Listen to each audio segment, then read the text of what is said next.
Good morning, everybody. We're here as Liberty's Treason. I'm Ricky Tipps and Cody Bucher joining us today. Cody, how you doing?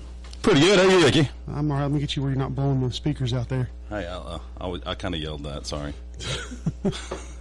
We're also joined today, Terrance Martin, and I think we have a fourth member might show up here shortly, so we'll see how that plays out. And Cody, go ahead and take it away. Well, good morning, Franklin County. Again, this is Cody Bucher. And as many of you might know, February is Black History Month. And Ricky and I have decided to dedicate this show to the discussion on Black history. So we're pleased to have with us in the studio today, well, we're supposed to have two, but at this point we only have one man of color in the studio today, and that's Terrance Martin. Good morning, Terrance. Good morning, Cody. How are you doing? I'm doing pretty good. But before we get going with the whole gang, there's something that I need to say. And hear me out before you get angry and turn the radio off. The Reverend Martin Luther King Jr. famously wrote once that we are heirs of a past of fire, rope, and murder. I, for one, am not ashamed of this past. My shame is for those who became so inhuman that they could inflict this torture upon us. Dr. King uses the word shame as a sword, whose sharpness was meant to cut away the illusions and reveal a truth, a shameful truth, that so many deny and refuse to believe is still alive and well in the United States of America. And shame on us all. Shame, what a powerful word. Webster's dictionary defines shame as a painful feeling of humiliation or distress caused by the consciousness of wrong or foolish behavior. Consciousness of wrong or foolish behavior. Well, folks, that's what I intend to do today. I want to make you conscious. I want you to recognize and I want you to see what black men and women have endured and still endure today in this supposed land of the free. So many of us take pride in things that we did nothing to accomplish. Many take pride in being white or black or Asian or Indian. But this pride is false, because those states of being are inherent and not accomplished. We take pride in our great, our wealthy country, but again, not one of us chose to be born here. We simply were. And if there is any pride to be handed out regarding our country's accomplishments, can we ignore that the founding first century of our existence was built upon the backs of black men and women who weren't even considered human, but rather just machines of agriculture? Do we deny that the wealthy white men who funded the explosion of the growth during the Industrial Revolution did so with blood money scraped off the scarred and bleeding backs of black men they owned?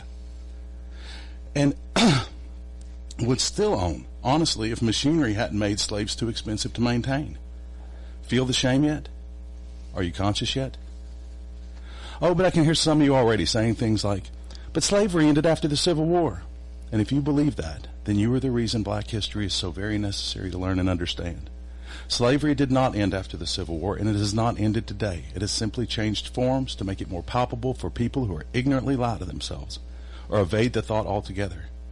Many slaves left the plantation, sure, I get it, and moved to either continue inequitable service of whites, or they tried to stand as free men and were thrown into penitentiaries where their labor was once again sold right back to the whites who enslaved them. Jim Crow laws were created and subjugation of black people continued. They were lynched, raped, beaten, segregated, not allowed to vote, not allowed to attend schools, or often not even make eye contact with a white person. So they moved into cities in earnest attempts to flee subjugation, but again found subjugation in the factories. What a shame. Are we conscious yet? Do we realize why we should feel shame? No? Then I'll continue. Racism against blacks exists in nearly every facet of human history and culture today and always. The drug war is racism. The penal system is racism. Inequalities based on racist notions exist across the board, from the fact that blacks, according to the U.S. Justice Department, about 12% of our population and about 40% of our prison population. Blacks are disproportionately affected by disease, poverty, opportunity, and just about every negative aspect of United States human enterprise. Did you know that the United States imprisons more black people per capita than South Africa? And South Africa is famously the most racist country in the history of the world. Are you conscious yet? Do you feel the shame? If you ever find yourself referring to another ethnicity as them or they, you might want to check yourself. If the thought of a black man and a white woman makes you upset, you might want to check yourself. If the presence of the majority of black people make you uncomfortable, then you might want to check yourself. And while you're checking yourself, take a long, hard look in the mirror and at your skin. What did you accomplish to earn that color? What sin did you commit to earn its color? Do you feel the shame yet? Are you conscious? If it sounds like I'm angry, it's because I am. And if it sounds like I'm ashamed, it is because I am. For decades, millions of our black brothers and sisters have been screaming about inequalities, injustices, and the reality of the two separate Americas, and almost nothing changes. Oh, our politicians give it lip service, and the white people largely deny it, but they're lying to themselves, simply because they don't know or they don't believe the history of the ethnicity they refuse to acknowledge, and they need to learn, because it is shameful and we all know it. No one likes shame. The whites in America will never know what it feels like to be a black child on the day they learned that the heroes, the founders, the makers of the country they were taught to admire, all owned slaves and would have owned them. And that's a damn shame. And that's why we need black history. You know, I'm not going to argue that I think black history is very important. Two things, though. I don't understand, one, why we need a month. Why does there have to be a month dedicated for history, for black history? If it's part of American history, which it should be, if we wanted to stop putting labels on things and putting labels on society, then why do we have a label for a month solely for black history? I asked Terrance, when we were sitting talking earlier, I said, Terrance, do you know what next month is? What was your answer? Women's Suffrage Month. You know, it's also Irish American Month, History Month. Wasn't aware. No, that's not brought up often.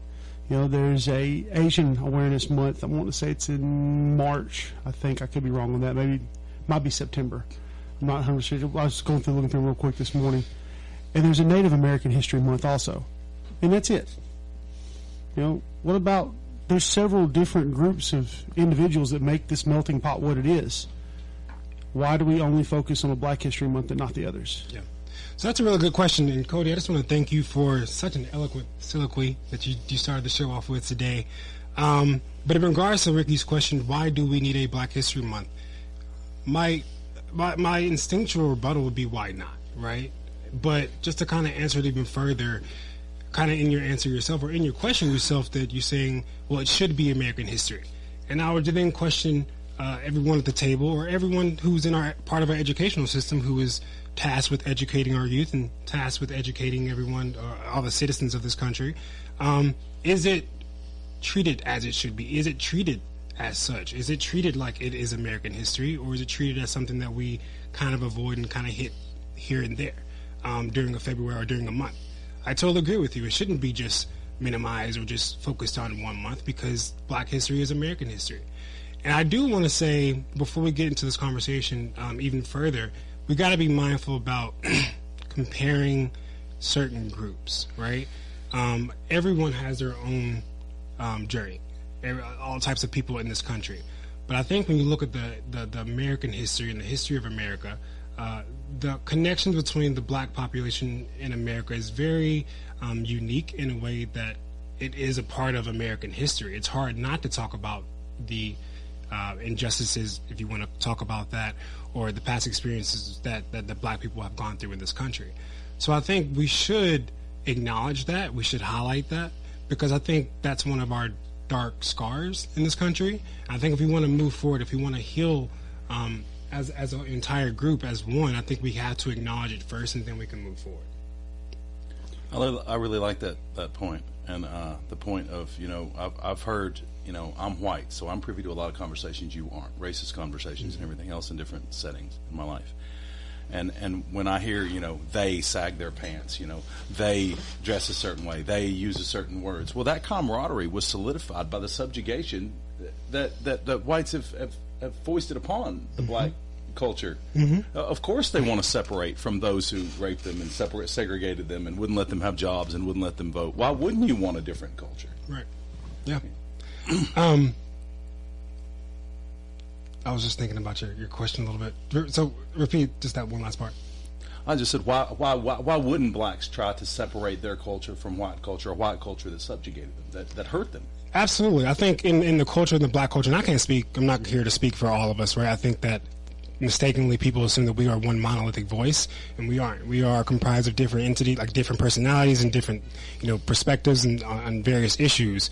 But I think it's important to talk about how when blacks had an experience in this country, we have to acknowledge that experience. We have to acknowledge that pain. And in that pain kind of created the culture that what it is. And that culture is resilience, right? And like you said, we don't want to be if we're under subjugation, right? Why would we want? How can we take pride in that? Right? That's not true education. True education is how do you provide for yourself? How can you give self-determination for one's being? How can someone be set up in a position where they can not only support themselves but support their community? And I think when you look at the history in America, in regards to the black population, there has been certain things put in place intentionally and explicitly to prevent that. So that's a little bit on that. I would like to answer your question, Ricky, from my point of view, and for those who don't know me, I am a white man. But the question was, why do we have a Black History Month out of all the 12 months? And William Benjamin famously said that history is written by the victors. So if you take any school year, year-round school, whatever, 9, 10 months out of the year, black children are taught, Greek history, Roman history, English history, the Empire America, Empire British history, but they're never taught never taught African history. Not really.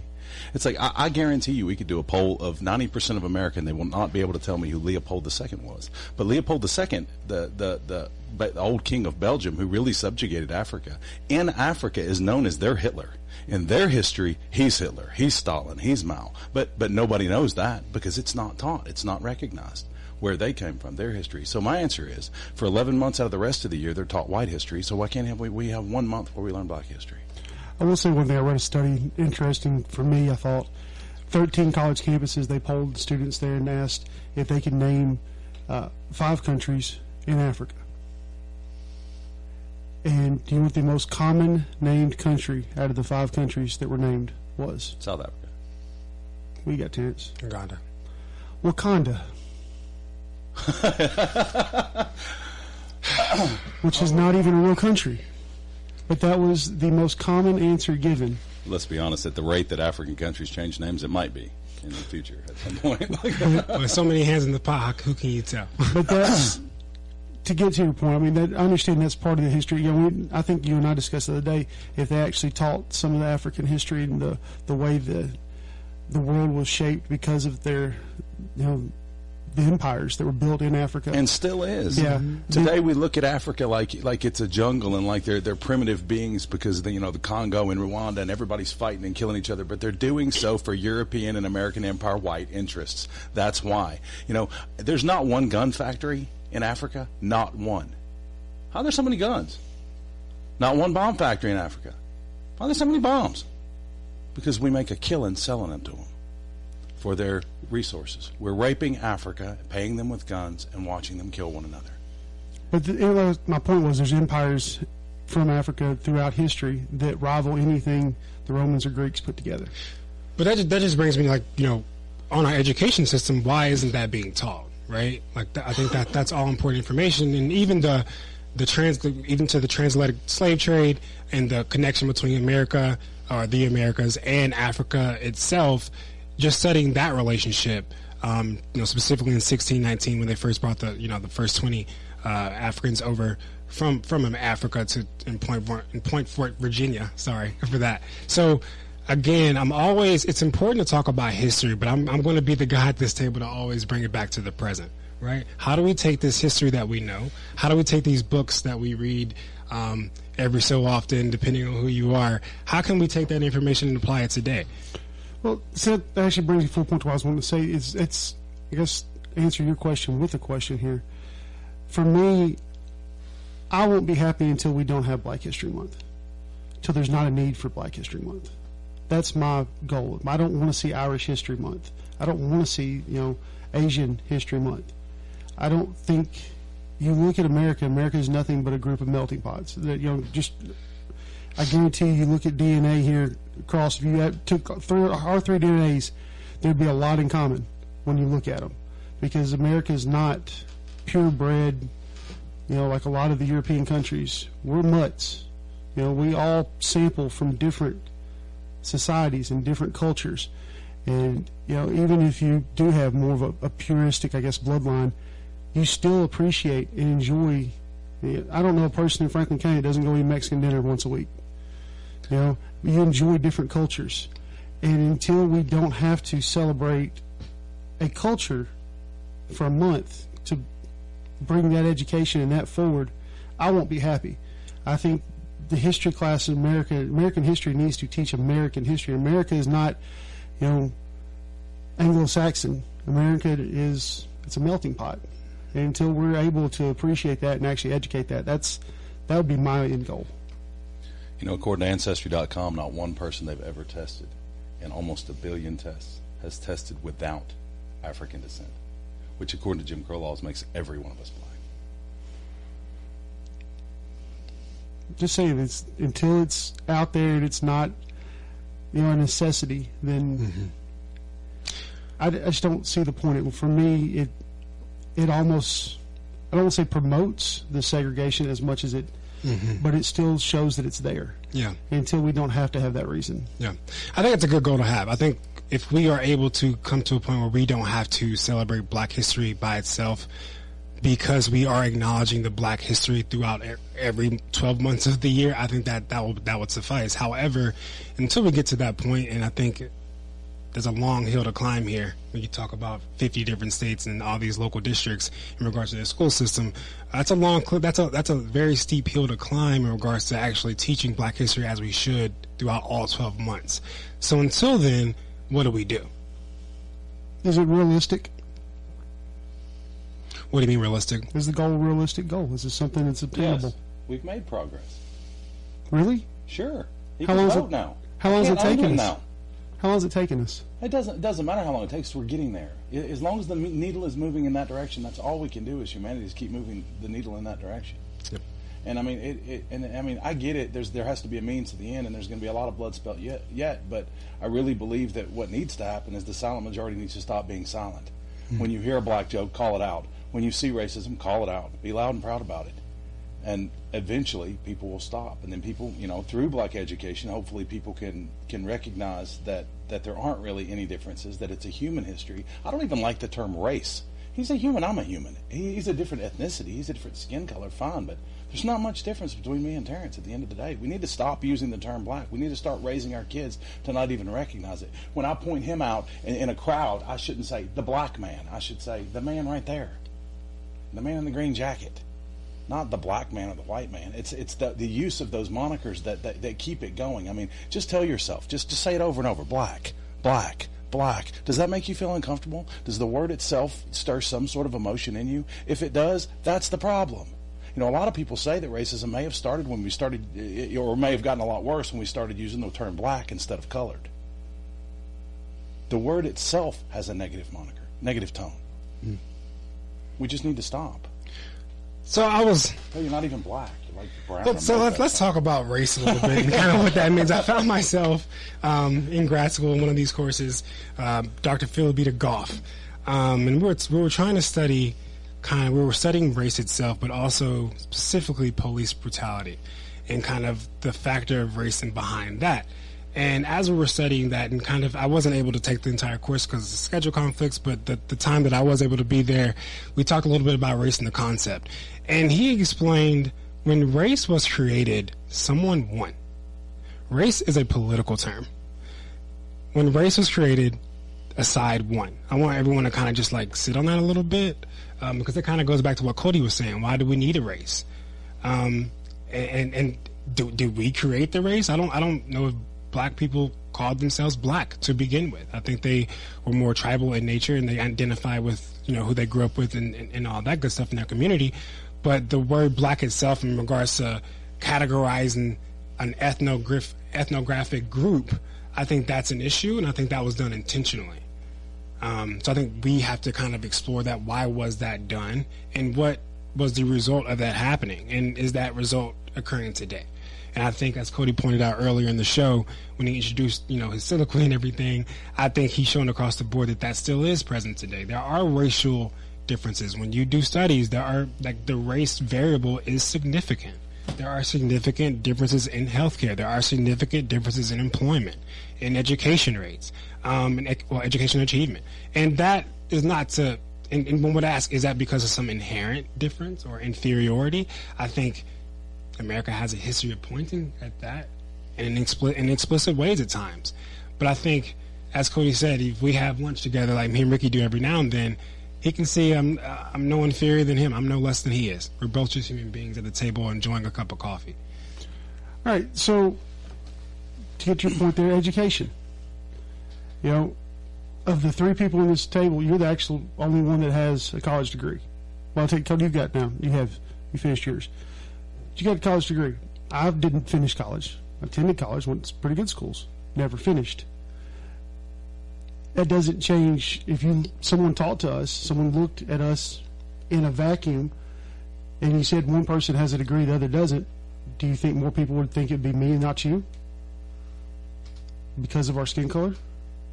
I mean, I don't know what one would think. I mean, because that's the assumption that, I guess, with the race assumption is, the white superiority. Mm-hmm. I have a problem with that in the whole, because one, I don't think it matters. You've made your way through Franklin County, got a degree, went to great school, done well. I know several individuals who have done that. I don't think race, I don't want to say put a crutch on race, I guess, for that reason. Because I know a lot of people white people in Franklin County, who had great opportunities and blew all of them. Mm-hmm. I don't think that has a race situation as much as it has a family background and a backbone being brought up. Okay, so that's a really good point, right? I think when people look at race and how the impacts and results of race, I would challenge everyone not to look at ability. Like, don't try to connect race to ability, but try to connect race to access. And one could say access directly impacts your ability, because the more resources you have, the more able you are to equip yourself with the resources and knowledge on being able to do something or being able to execute a task. So in regards to the education question, like you said, sometimes it's not, I mean, I'll use my personal story for an example. I didn't go to the school I went to because I was rich and fortunate. I went to the school because I had the lottery of having some talent and I had abilities that other people perceived as talent and that they could use on the gridiron, and that gave me access to school and having the resources to better myself. But if I didn't have those abilities to compete on the gridiron, and not everyone does, and that's just, and it's okay, no big deal, then that would be one less opportunity that I had to access an education, to access the resources, the type of education that I eventually received. But the playing field now, I want to say almost is evened out, especially with the Tennessee lottery, where kids, you can go to any 2-year school tuition free, starting off, and then you can go from there. Some of the other state schools, you can get scholarships to go into there as well, or the tech schools if that's what you're wanting to do. So access, I'd say in the last 5 to 6 years, that's kind of been an even playing field. It's leveled out. Not, Ricky. Why not? It hasn't, because can you imagine growing up in West Nashville in a food desert where you've got to get on 3 buses to get a carrot, and the school system is so diminished by lack of funding that you're not nearly as educated as your white counterpart in Clarksville. So yeah, okay, fine. I give Terrance the opportunity to go to school right next to me, but because of his past and because of the subjugations that still exist, he can't compete with me. He can't, because he doesn't have the foundational background that I have. It's no different than football. Mm-hmm. If I take a kid and I throw him into high school football at 17, whereas you and I started when we were 5, he's going to get destroyed. And that's what happens to black people. They have the highest non-retention rate in universities across the United States. In the United States, almost solely. In Europe, it's not that way. And then the reason is because the government comes in with that Hegelian dialectic and tries to cure everything with money and throws money at them when they're adult, but never throws money at them when they're a kid, or never tries to fix the systemic legacy problems that we have. And I really think that racism, racism as far as people go, I think is greatly diminished. I think we may be in a time now where it's worked, where a lot of black education has worked due to movies like 12 Days a Slave, the exposure of MLK, and so on. But what we're seeing as far as systemic racism now is legacy systems that won't die. Legacy systems are hard to crack. You get these systems like bail bonding, like the prison system that keeps growing, like the drug war that keeps growing. You get those systems. We've got to defeat those systems in order to bring the black culture back up, because they're the ones affected the most by those systems that never worked to begin with, that only existed to profit either corporations, people, or rich white men. In regards to, and to piggyback off of Cody, in regards to education, that's what we got to teach, because we as a country put ourselves in this position. So we as a country need to acknowledge that, so we as a country can move forward. So how do we do it? I mean, Should I give it a swing? I don't know if I can. I made a comment yesterday. It's kind of funny. We're talking about something. I said, well, right now I'm at a zero count. No balls, no strikes. First swing I'm taking is for the fences. Absolutely. So go ahead. Take a swing. Yeah, I think it's what Cody talked about. It's about the legacy, but it's about building them up, not throwing money at them when they're a senior in high school and they've already had, over 10 years of formative education with the lack of resource and dilapidated communities with, schools that have a ridiculous probably teacher to student ratio, right? They're not really in a position for success or for it to thrive. So in regards to teaching that Black history, but also addressing the legacy, you start when they're young, right? You start when they are in kindergarten. You start exposing them when they are young in an age-appropriate way. So when they say Black when they're 13, they don't get that initial feeling. They don't get that. They don't cause. It's not as anxiety-provoking as it could be. I tell people this when we have the conversation. If you're uncomfortable, good. You should be. I mean, that means you have a little emotion there. It means you're able to empathize and sympathize to a degree that is required for us to move forward. If it doesn't flinch, then we got a problem. It's kind of like we all play ball here, right? Right before the game, and they say if you're not nervous, then you're not really in it. Before the game, you get the butterflies. It's almost like a ritual. You do your pregame speech, you do your pregame warm-up. You kind of go through your own little personal ritual to kind of calm you down, and you're ready to go. So I think we got to give students that opportunity of creating their own personal ritual in regards to approaching this conversation, in regards to approaching race. Because that's what it takes. We can't just expect someone at 17, 18 to talk freely about race when all up to high school, it's barely discussed at all. Barely discussed at all. So we got to start when they're young. We got to start providing them the resources, the tools in these dilapidated communities, but also in the communities that are just white. I was talking to a principal the other day just to kind of give a little bit, we're talking a little bit about the Heritage Project and where we are hopefully partnering with some schools and helping them teach about local Black history. And I was talking to Cody a little bit before the show, and we were talking about, pride and pride this. And I said, well, there can be sources of pride.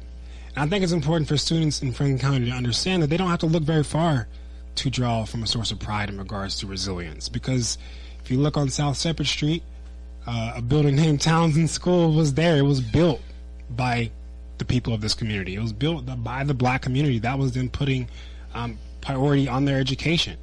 So I think that type of, I don't want to hog the mic here, so that type of energy, that type of mindset and perspective, I think that needs to be present today. So, well, if you allow me to answer that, that was well said, Terrance, well said. But I'm going to put a little bit of the onus, and most of the onus, to starting to heal racism in this country on the Black culture. Okay, we all know that Blacks were driven into the urban centers in the cities, due to Jim Crow laws and due to segregation, due to all kinds of things. They were driven from the South into the cities to try to protect themselves.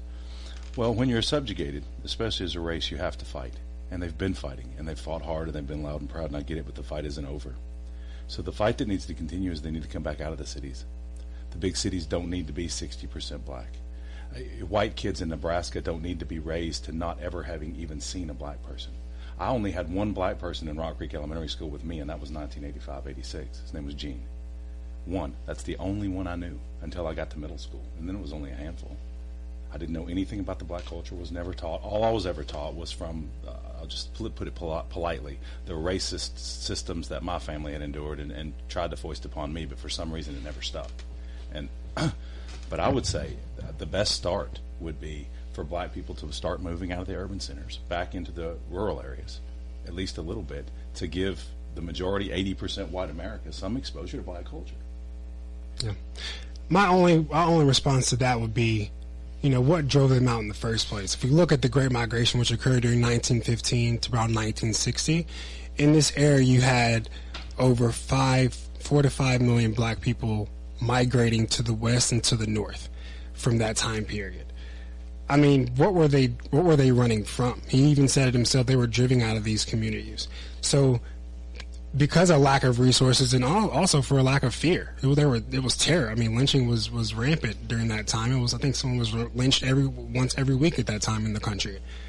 So if the rural areas do want to have a higher population of Black people or have more participation in the communities, then they have to do the work. They also have to provide resources. They have to provide opportunities. Black folks they left for opportunities for themselves and for their family.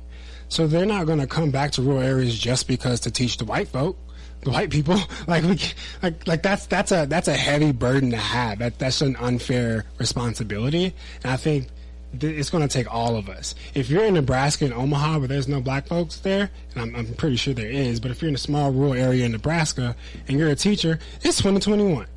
I am in Tennessee working from New York. There's a thing called Zoom. There's a thing called Microsoft Teams. We are in a globalized world. There is no reason why a teacher from Nebraska cannot connect with a teacher from Brooklyn and host some type of collaborative effort between the two schools. I'm really glad you said that, because when I said legacy systems earlier, I think that's our biggest problem in education, is that if you take a photograph of a classroom, a public school classroom in 1750 or 1850 or 2021, they almost look identical. We have insane technology where every kid can learn from a computer. Every kid can take Harvard or MIT classes for free. So yeah, that's one of those legacy systems that needs to go. The fact that we pack 30 kids into a classroom, keep throwing money at the educational system, and it keeps not working. Yeah. I mean, I agree 100%. It's hard for me to reply to that, because I totally agree. We got to be innovative. You touched on something a second ago. First off, I want to let everybody know you are part of a group here in Franklin County called CUSP. Mm-hmm. And tell us a little about CUSP and what its goal is. Yeah, for sure. So CUSP is a grassroots organization started here in Franklin County over the summer of last year. Obviously, there was a lot of civil unrest during last year, and I think that kind of galvanized the community in a way. I think people were looking for an outlet to use that energy in a productive and in an effective way. So a group of us came together. We organized. We eventually became a 501c3 nonprofit. Our first thing, of course, is giving back to the children and giving back to the youth, and celebrating our history, right? And the community's history, not just in our history, not just black folks, but everyone's history, right? However, it's important to know that the organization is black-led. We are openly black, if you want to call. I know that's a term that people are using these days, and we're really adamant on focusing on issues that Cody brought up that affect the black community and infect other communities. When you look at socioeconomics, we have a number of Title I schools here in this community, so they need someone to help them and support them. These teachers, these people in education, they're working hard this year. I mean, they work hard every year, but this year has been definitely a challenge. So we need all hands on deck. So CUSP is just here to provide an extra set of hands for this community. The first thing we did was a back-to-school bash. It was at Townsend School. That was an awesome event. And then, right now we're working on something called the Heritage Project. The Heritage Project's goal is to shed light and acknowledge the resilience that was shown in the Winchester community, but also in Tullahoma. The two places of significance that we're going to be highlighting are Townsend and Davidson Academy. And both of those schools were schools that housed black people when they were denied public access to the schools in the county. So it's a little about what we're doing, and I'll probably follow up with you a little bit more on some more information. So we've kind of addressed the issue, what the issue is. How do you fix the issue? Where do we start? That's the question. That's that's the question. Where do you start? Well, my first inclination is the legalization of all drugs, the legalization and regulation of all drugs. And if you go back, and I've quoted Chasing the Scream a bunch of times, but there's so many good facts in that book. If you go back to the origins of the drug war, absolutely abject racism. Harry Anslinger was a racist. He literally, before Congress, they used the N-word on the floor of United States Congress to explain to congressmen why they should outlaw marijuana, because the N-word were taking white women. They were using the drugs to take white women. They did the same thing with the Chinese and opium. They literally said that, the Chinese were using their tactics to lure white women into opium dens, and then they were impregnating them, and the white race was going to disappear. If you look into it, the race war, the drug war was all racism from the beginning, and the fact that Anslinger needed a purpose to keep his government office open. But it hasn't worked, and it doesn't work, and all it's done is help to ruin much of the black culture. It's helped to keep the black culture down, because what else are they going to do? It's so the government interdiction in the drug war, making it illegal, all it did was make drugs really expensive. It didn't get rid of demand. That's the problem. You know, the United States used to have a drug problem, and now we have a drug problem and an incarceration problem and a huge racism problem. All it did was the Hegelian dialectic. They took a problem and made it worse. So that's where it's got to start, is stop, the largest funding of black market money to the black culture, to much of the black culture, is the illegal drug market.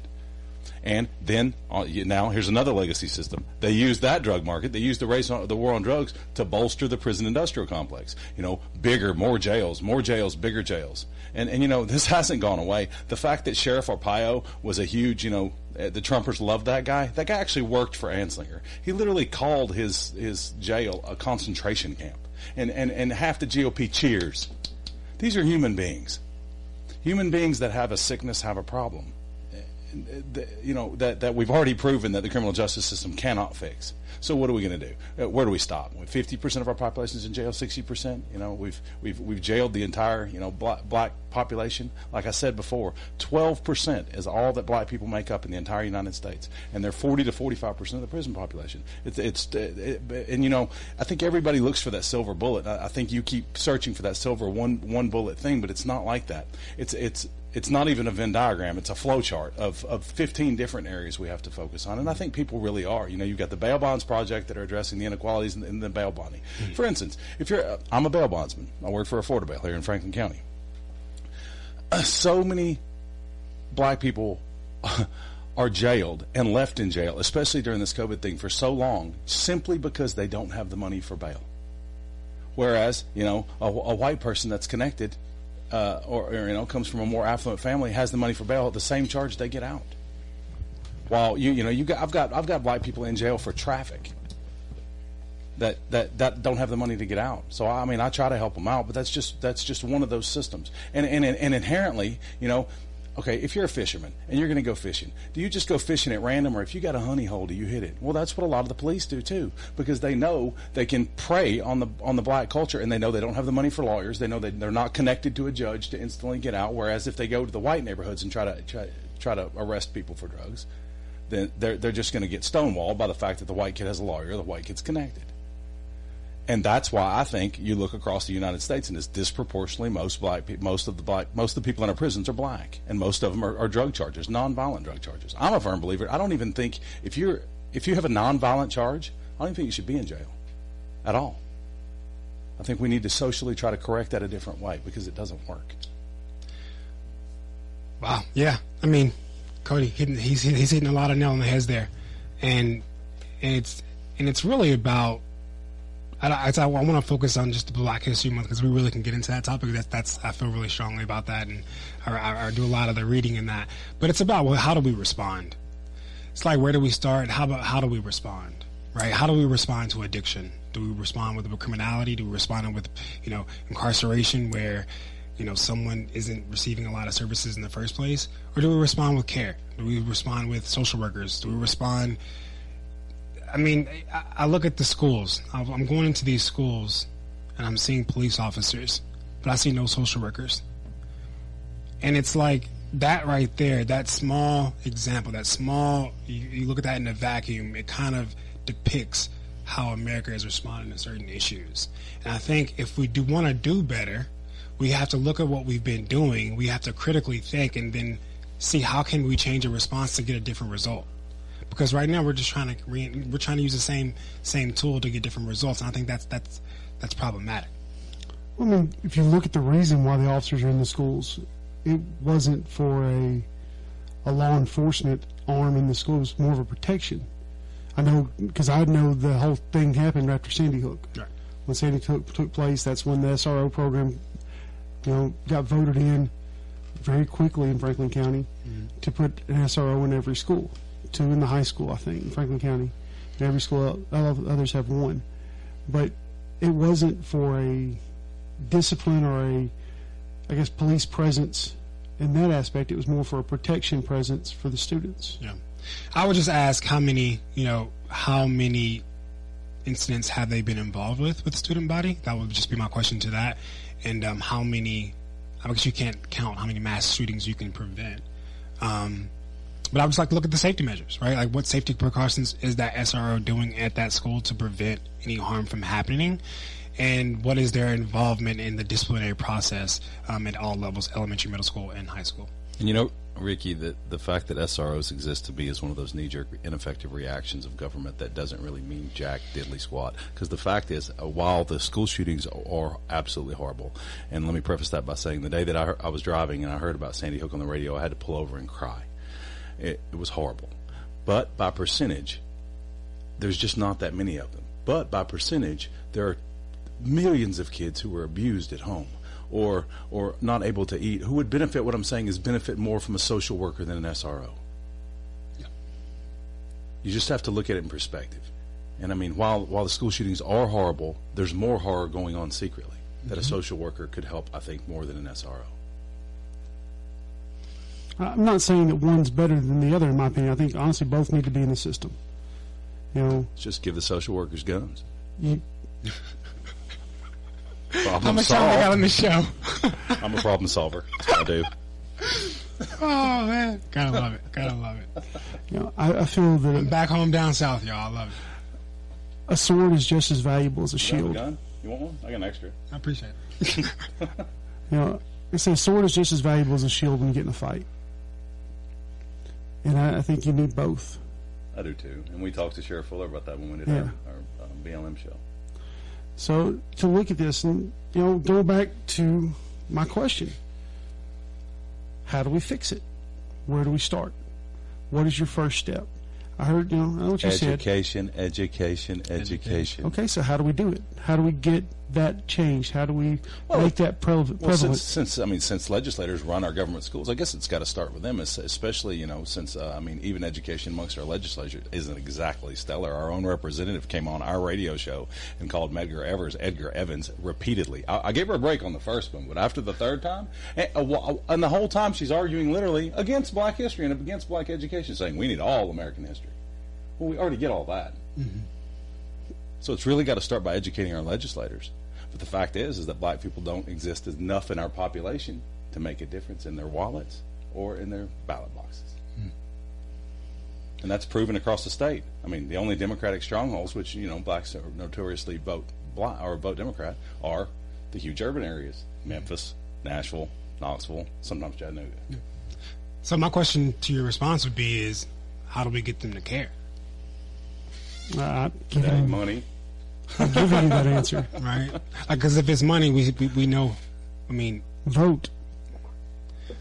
Well, money is what subjugated the blacks, and money is the only thing that's going to unsubjugate the blacks. You know, vote. We've discussed this many times. We're a year away from the next election. Mm-hmm. Yeah, but if you're black, who are you going to vote for? This white douchebag or that white douchebag? At the end of the day. Okay, so why is that your options? You and I fight this day in, day out. Why is that your options? But you vote. You look at Franklin County. County commission elections coming up. County mayor elections coming up. Sheriff's elections coming up. There's a whole ton of offices about to pop up in a year. Register. Make sure you're registered. Make sure you vote. 32%? Is that what we saw the number? Mm-hmm. 4 years ago that turned out and voted in Franklin County? 32% of the registered voters voted in Franklin County for an election.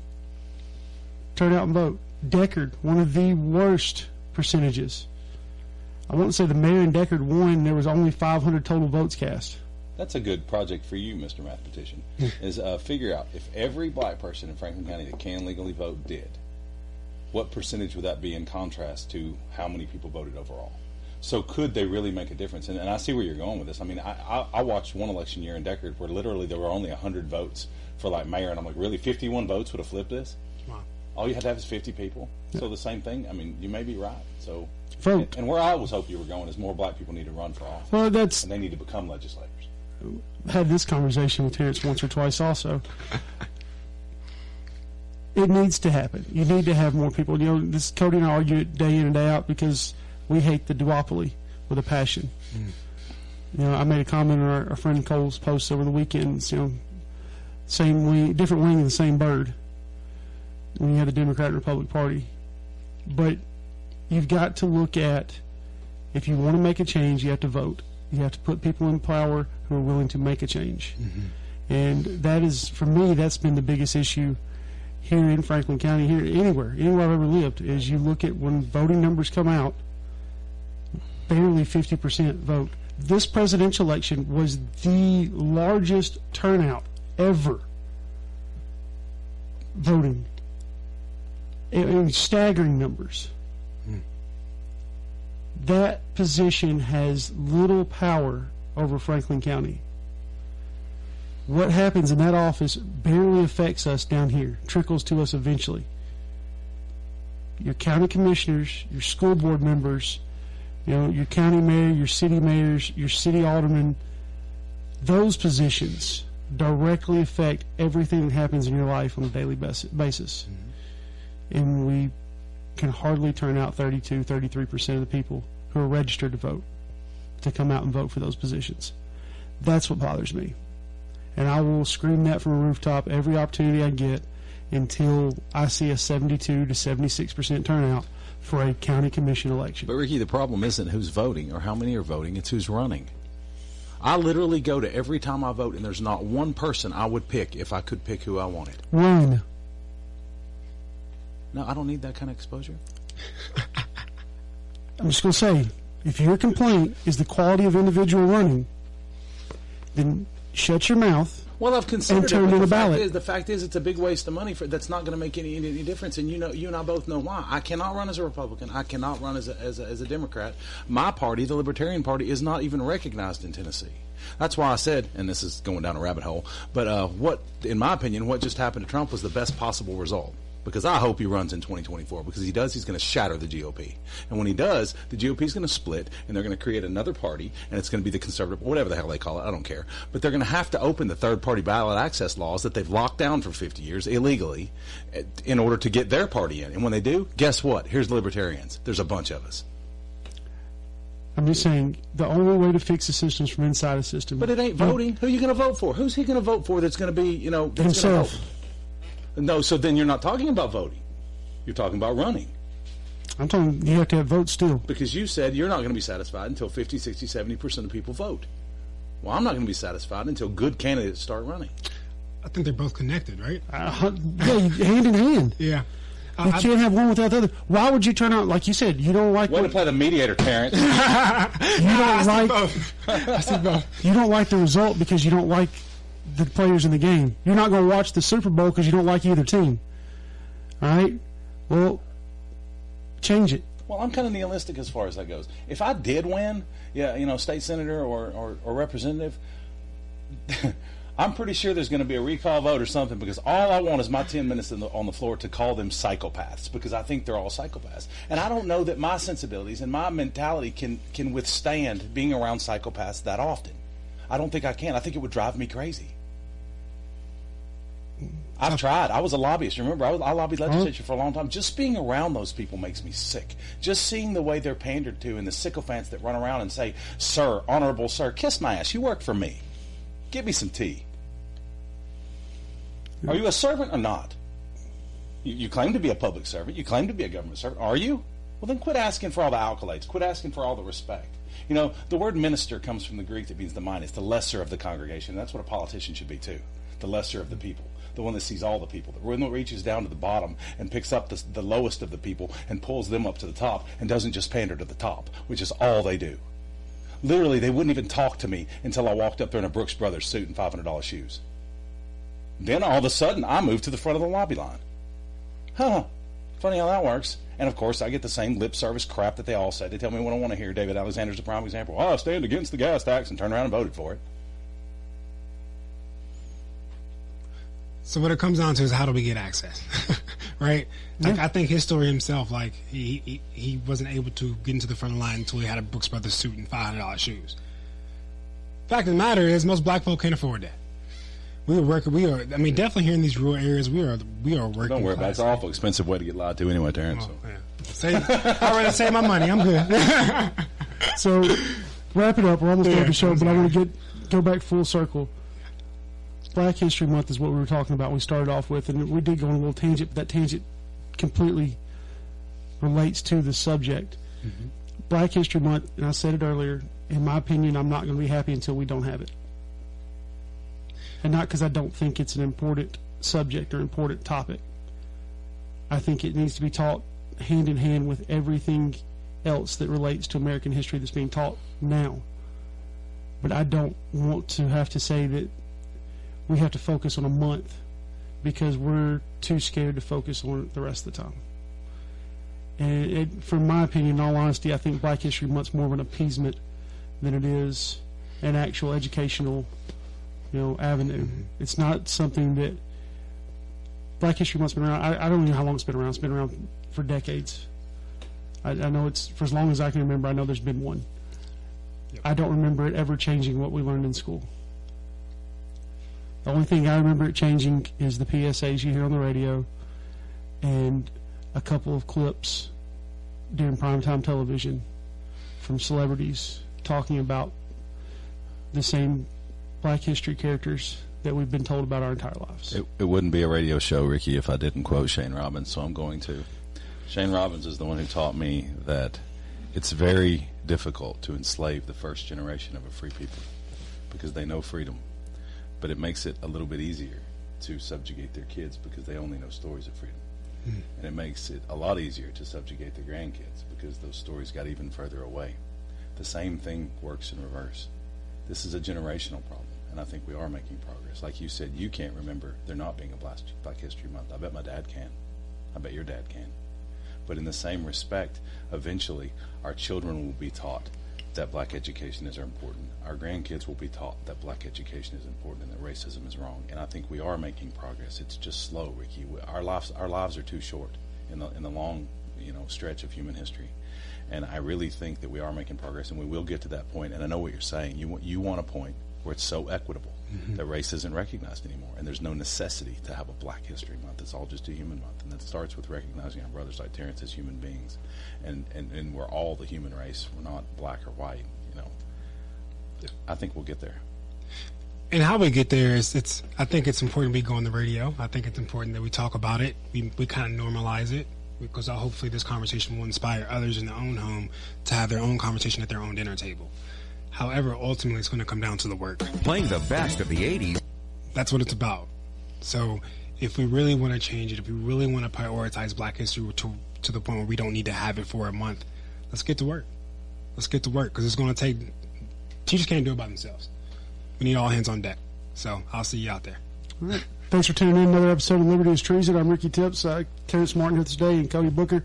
Catch us the second and fourth Tuesday of every month right here on WCDT.